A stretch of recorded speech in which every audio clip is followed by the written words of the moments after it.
안녕하세요. 반갑습니다. 오늘은 청년주일인데요. 앞에 청년분들도 계시고 오늘 예배를 준비해 주셔서 너무 감사합니다. 같이 끝까지 잘 해봅시다. 네, 저희 주변 분들과 함께 인사하겠습니다. 이렇게 인사할게요. 당신의 새날을 응원합니다. 당신의 새날을 응원합니다. 네, 새날을 응원합니다. 서로. 네, 교우 여러분들의 여정에 그리스도의 평화가 함께하길, 그리고 그 여정의 선물로 찾아오는 하나님의 은혜에 새날이 꼭 깃들길 소원합니다. 오늘은 청년주일입니다. 청년이 마주하고 있는 현실을 환기하면서 이 시대의 청년 예술을 묵상하는 주일이죠. 청년 대상으로 그들을 주인공이라 생각하고 예배드리는 주일이지만, 지금 이 자리에는 청년 세대 구분을 막론하고 모두가 모여서 예배를 드리고 있습니다. 그래서 저는 이 자리에서는 모두가 청년이라고 생각하면서 하늘 때 펴기를 하려고 합니다. 이 자리에서만큼은 모두가 청년이 되는 기적을 경험하시길 빕니다. 아멘. 저는 새날 청년회를 담당하고 있습니다. 여기 새날 청년회가 한데 모여 있는데요. 흩어져 계신 것 같기도 합니다. 교우님들께서 이제 오고 가면서 또 주보 사진으로 새날 청년회를 많이 보셨을 거라 생각합니다. 그리고 세미나실의 그 시트지 너머로 무엇을 하고 있는지 궁금하지만 시트지가 너무 자극해서 자세히 못 보셨을 수도 있으실 것 같아요. 그래서 저희가 이제 무엇을 하고 있는지, 누가 있는지, 또 어떤 꿈을 품고 있는지 궁금하실 것 같습니다. 맞죠? 네. 그래서 새날 청년회를 소개해 드리려고 합니다. 한번 보시면 저희 구성원입니다. 가운데 이렇게 모여 앉은 사진을 보시면 저건 이번에 들살이 갔을 때 찍은 사진이고요. 그때 구성원들이 이렇게 모여서 같이 재밌게 놀고 그렇게 왔습니다. 다음으로 이제 임원 소개를 하겠습니다. 임원진을 선출했습니다. 저희 가운데 보시면 저희 회장님, 네, 지금 가장 쑥스러워하시는데 박수. 네, 저희 회장님이죠. 새청의 자랑이고 새청의 손흥민 같은 존재입니다. 작년에 오셨어요. 그래서 작년에 저희 교회가 다양한 현장에서 연대하고 활동하는 것을 보면서 향림교회에 등록하게 됐다고 합니다. 그래서 여러분들께서 뿌린 씨앗의 결실이라고 생각을 합니다. 그래서 앞으로 꼭 응원 부탁드리겠습니다. 그리고 옆 사이드에는 이제 부회장 피은호 교우님과 총무 이혜진 교우님이 있습니다. 피은호 교우님은 굳이 설명 안 해도 많이 아실 거라 생각하면서 저희 중심을 맡고 있고요. 이혜진 교우님은 이제 올해 진급을 했는데 큰 열정을 보이시면서 총무에 자원해 주셨고 이렇게 총무님이 되셨습니다. 그래서 새날 청년의 많은 돈과 예산과 사업을 같이 담당해 주실 거라고 생각합니다. 저희 겨울대살이 다녀온 지 벌써 2주가 지났습니다. 제가 가서 여러분들께서 아낌없는 기도와 지원 덕분에 아주 즐거운 시간을 보내고 왔습니다. 그 맞은편에 이제 오두산 통일전망대가 있어서 거기에 올라서 멀리 있는 줄만 알았던 가까운 북녘땅을 보고 저희 새날을 한번 상상해봤습니다. 새날 청년회는 올해부터 매주 틀을 정해놓고 번갈아 가면서 활동을 합니다. 첫째 주에는 영화를 나눔하고요. 둘째 주에는 독서 나눔을 합니다. 그리고 네 번째, 다섯째 주에는 성서를 읽고, 셋째 주는 보통 자유로 비워뒀는데 보통 회의를 하게 됩니다. 공동의회가 있었고 저희 원래 회의가 있었고 다음 주도 원래 회의가 있죠. 그렇게 진행을 하고 있습니다. 서로 책과 영화, 이제 서로 가깝지만 또 멀기도 한 것들의 주제를 통해서 그렇게 격려하면서 서로의 간격을 좁히기도 하고 서로의 고민도 덜어놓고 서로의 생각을 나누고 있습니다. 이렇게 저희는 오순도순 모여서 즐겁게 모임을 하고 있습니다. 아마 성서가 쓰였을 때 공동체도 그런 상황이었겠죠. 함께하는 것, 질문하고 고민하는 것, 익숙한 것을 낯설게 보는 법.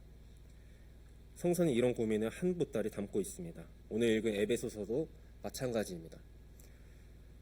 오늘 에베소서 본문은 자신들이 이미 허물과 죄로 죽었던 사람들이었지만 예수 그리스도와 함께 다시 살아났다고 고백을 합니다. 오로지 하나님의 은혜 덕분이라고 고백을 하죠. 그 은혜는 우리가 살아있는 동안 하나님께서 우리에게 주신 사랑이고, 그 사랑은 우리를 그리스도 예수 안에서 살리셔서 하늘에 함께 앉게 하십니다. 이들은 하나님의 작품으로 불리면서 선한 일을 살아가는 책무를 쥐게 됩니다. 이러한 은혜에는 다 이유가 있습니다.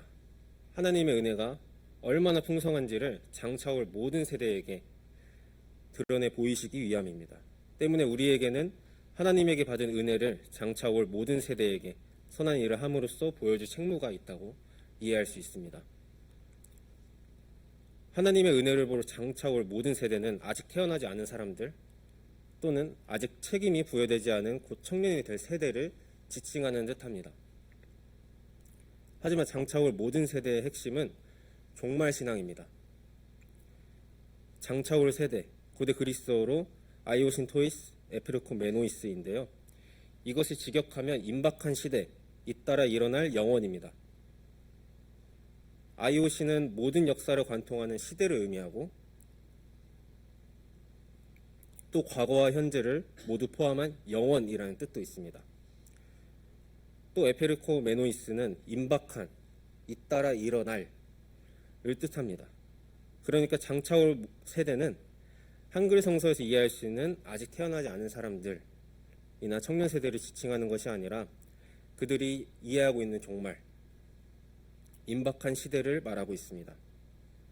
과거와 현재 그리고 미래와 새로운 시대를 함축하는 영원이라는 개념을 통해서 이스라엘 백성들이 성서에서 끊임없이 되뇌이는 폭력의 시대, 그것에 대항하는 전복적 상상력, 포로기부터 지금 로마 제국의 압제까지 계속되고 있는 과거와 현재에 응축된 세계 앞에서 그 의미는 더욱 솟구칩니다. 그렇기 때문에 이 대목은 에베소서 본문이 말하는 하나님의 은혜가 지금까지의 이스라엘의 역사에 누적된 억압에서 벗어날 임박한 종말을 우리는 이미 경험하고 있다. 이것을 가능케 할 책무가 우리에게 쥐어져 있다는 걸 일깨워줍니다.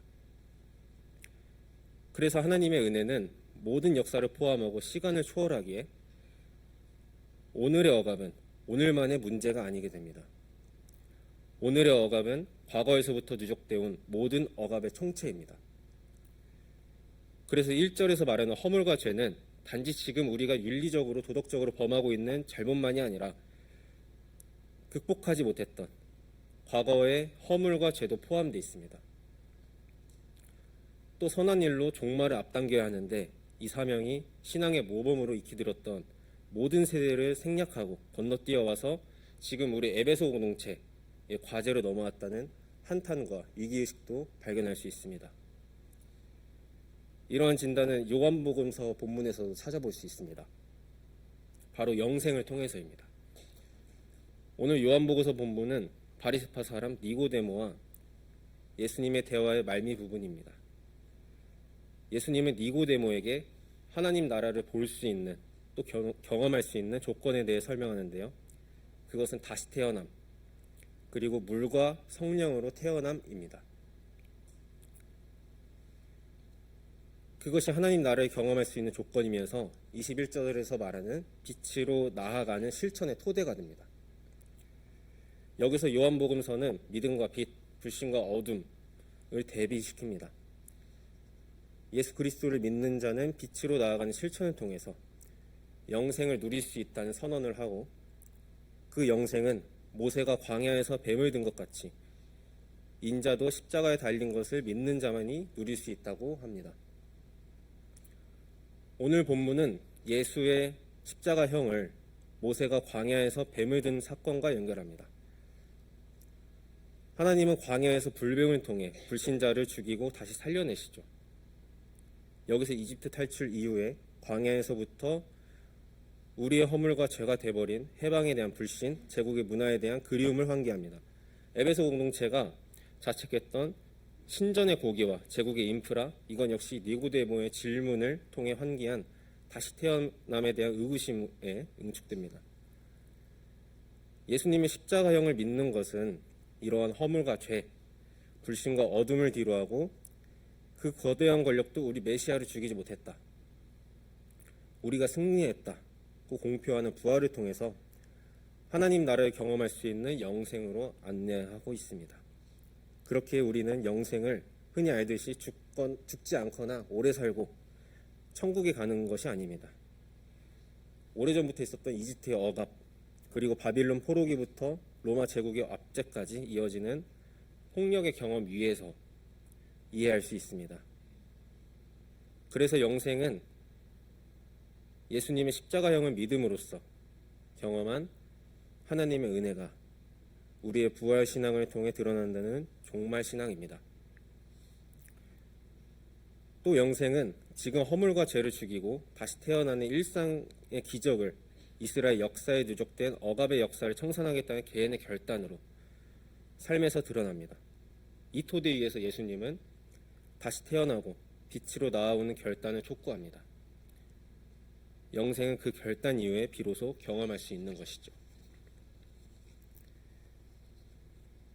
임박한 시대와 빛으로 나아가는 영생의 삶, 이 모든 것은 과거와 현재 그리고 미래를 관통합니다. 우리가 지금 당면하고 있는 문제는 비단 오늘만의 문제가 아니라 과거로부터 누적되고 전가되어 온 시대의 과제라는 진단, 그리고 그것을 우리가 영생으로 견디고 이겨내야 한다는 이들의 강한 책임의식으로 연결됩니다. 저는 여기서 오늘날 청년들의 한탄을 듣습니다.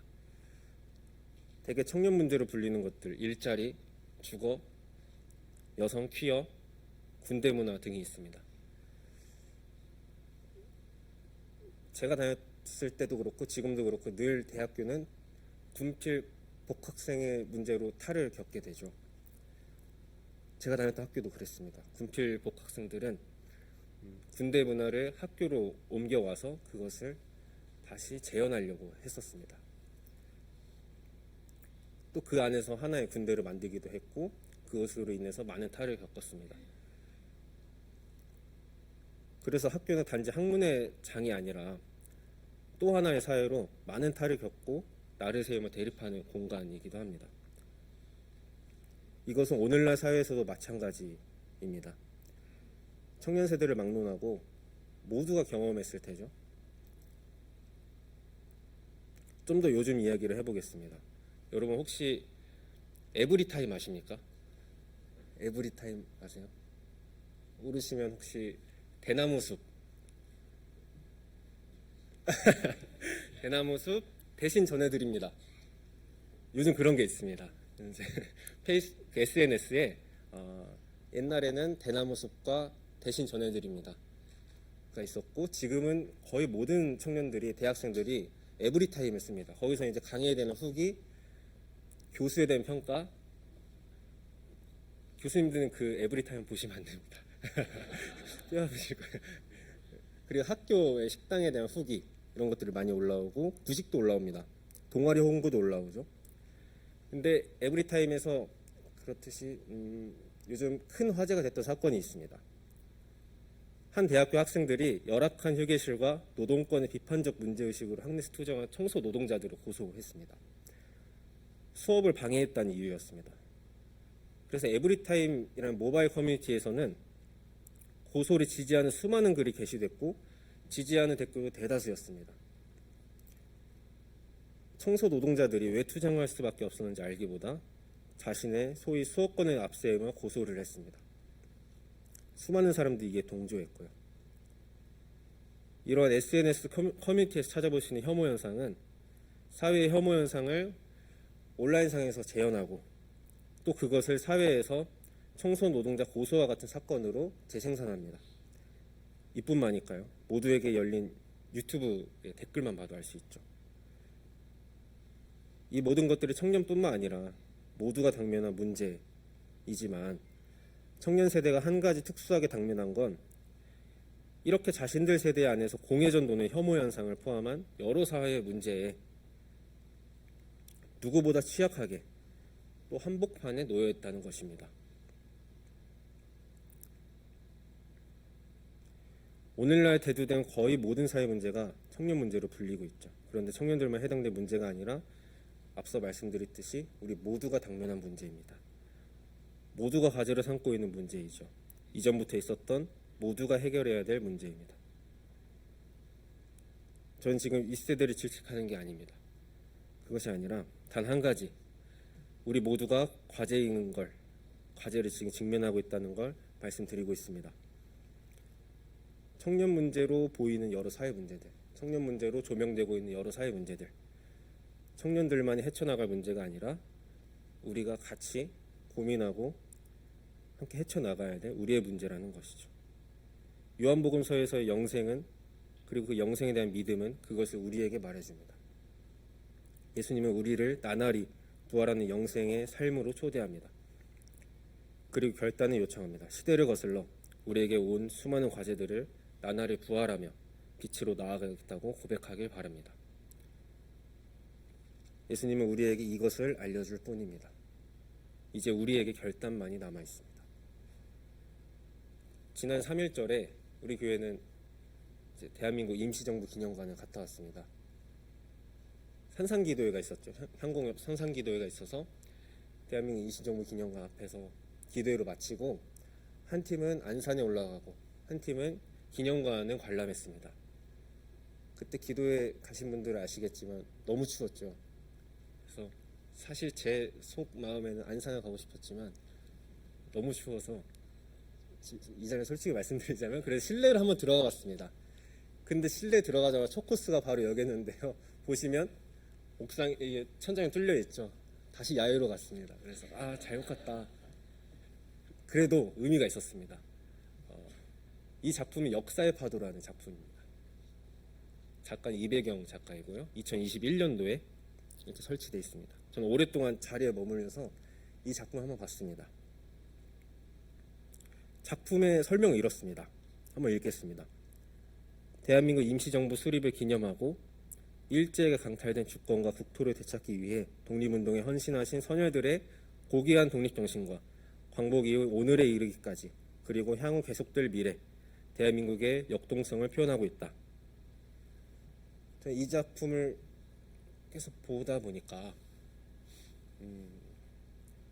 역사의 흐름에 대해서 생각을 해보게 됐습니다. 저기 보이는 균일한 사선들이 이렇게 그어져 있죠. 균일하고 평행선처럼 보입니다. 그 사선들이 연 단위로 시대를 나누는 연대기적 시간이 아닐까라는 생각을 했습니다. 1910년, 20년, 2000년, 2010년 이렇게 우리가 균일하게 나눌 수 있는 연 단위의 시간 개념이겠죠. 근데 그것을 가로지는 곡선이 하나 있습니다. S자로 보이는 선인데요. 그 곡선 역사의 분기점이 된 사건들의 연결선처럼 보입니다. 우리의 역사는 대개 숫자로 표현되는 연대기적 시간을 구심점으로 기록되고 기념되어 왔습니다. 그렇지만 민중사건은 저렇게 나선형의 곡선처럼 시간의 개념과 연대기적 시간의 구획을 뚫어서 또 다른 사건을 일으키고 또 다른 사건과 연결되고 그 역사의 활화산맥을 선명하게 그어냅니다. 저 작품의 연결선처럼 말이죠. 더 자세히 보시겠습니다. 옆에서 한번 찍어봤습니다. 옆에서 보면 곡선에 빛이 있는 게 보이시죠? 빛이 밝게 빛나고 있습니다. 근데 빛이 끊어져 있습니다. 중간중간 듬성듬성 비어있는 곳이 보이시죠? 역사의 파도가 순환돼서 끊임없이 흘러야 할 텐데 그렇게 사건의 곡선이 순탄해야 우리 역사에서 종말을 경험하고 그럴 텐데 빛이 끊어져 있는 지점이 저렇게 보입니다. 저 끊어진 지점을 보고 많은 생각이 들 수도 있습니다. 우리가 종말로 나아가는 그 대열을 방해하는 국가보안법이라든지 아니면 전쟁, 혐오, 백래쉬, 무시 이런 여러 사회 문제들이 연상될 수 있죠. 또 한편으로는 주로 MZ세대라고 일컬어지는 청년들, 이 대우에 합류하지 않은 청년들로 보일 수도 있습니다. 하지만 늘 그래왔듯이 우리의 역사가 놓쳐왔던 빈 공간이라고 생각을 합니다. 지금 당면한 청년 문제가 모두가 풀어내야 할 숙제라는 것을 영생을 통해서 알았다면, 그리고 빛이 비어있다는 것을 이 사진을 통해서 봤다면, 나날이 부활하는 영생을 통해서 빛으로 나아가는 우리가 그 책무를 수행하면서 빛을 채워 넣어야겠죠. 그 과제의 목격자는 청년 세대만이 아니라 우리 모두입니다. 우리는 이 지상에서 기다려졌던 사람들이다. 좌파 철학자 발터 베냐민이라는 사람이 자신의 책인 역사의 개념에 대하여 에서 이렇게 말했습니다. 이 말은 과거의 사람들은 지금 우리와 은밀한 약속을 맺었고, 그 과거의 사람들로부터 거슬러 오는 미약한 메시아적 힘이 오늘의 우리를 움직이고 있다는 점에서 우리는 지상에서 기다려졌던 사람들이라는 것입니다. 과거의 세대가 해결하지 못한 과제, 그것을 전달받은 우리. 하지만 그것은 과거의 세대가 우리의 세대에 폭탄을 떠넘긴 게 아니라 은밀하게 맺어진 하나의 약속이라는 것입니다. 우리는 역사의 파도처럼 과거와 연결된 존재입니다. 그렇기 때문에 지금의 역사를 함께 살아가는 우리 사이에서 세대를 나눠 책무를 달리 부여하는 건 큰 의미가 없죠. 또 은밀히 맺은 모두의 역사를, 그리고 모두와 역사가 맺은 약속을 어기는 거겠죠. 지상에서 기다려졌던 우리가 전 세대와 아울러 나날이 부활하는 영생을 빛으로 뿜어내야 하는 시점입니다. 그렇게 새날이 임박한 시대는 우리와 하나님을 끈끈하게 연결하는 메시아적 힘으로 가능할 겁니다. 하늘뜻 표기를 닫기 전에 우리 새날 청년회 교우님들 어떻게 생각하시나요? 새날에 대해서 어떻게 생각하시는지 궁금하시지 않으세요? 한번 들어볼까요? 근데 지금 이 자리에서 여쭤보면 많이 부담스러워 하시겠죠? 그래서 준비했습니다. 틀어주시죠.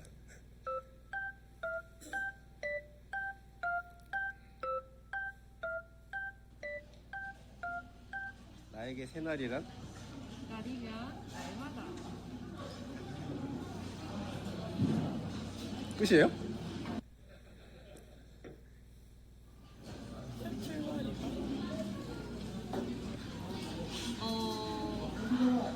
아직 미완성이다. 왜요? 아직 더 해에 나가야 되는 과제들이 많다고 생각이 되고, 그리고 지금 미완성이라고 생각을 하면 더 다양하게 나아갈 수 있는 거라 생각을 해서 앞으로도 미완성이라고 생각하고 다양한 채널들을 만들어 나가겠습니다.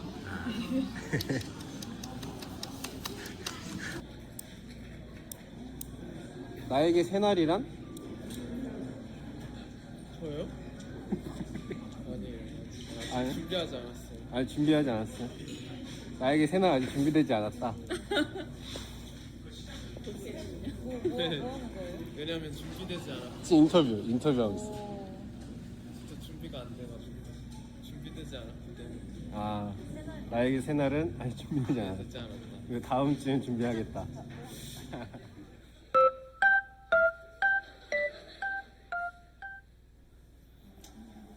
저에게 새날은 정말 준비되지 않은 역시 새날이라고 생각됩니다. 왜냐면 저희는 새날이 오는 것에 대해서 준비가 되어 있지 않기 때문입니다.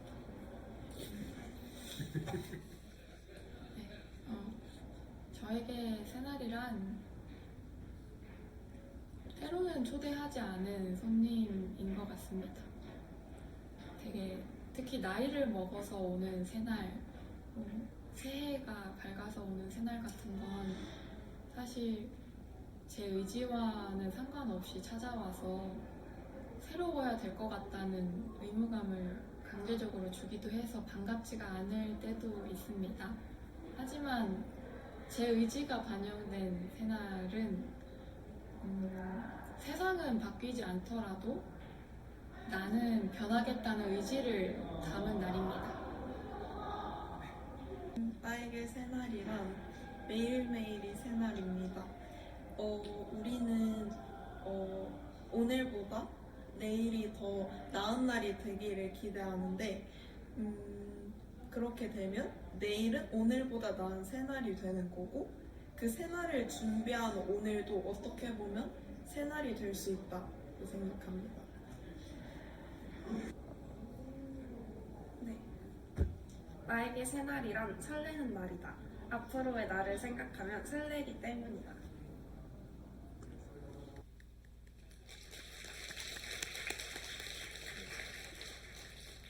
다들 말씀들 잘하시죠? 네.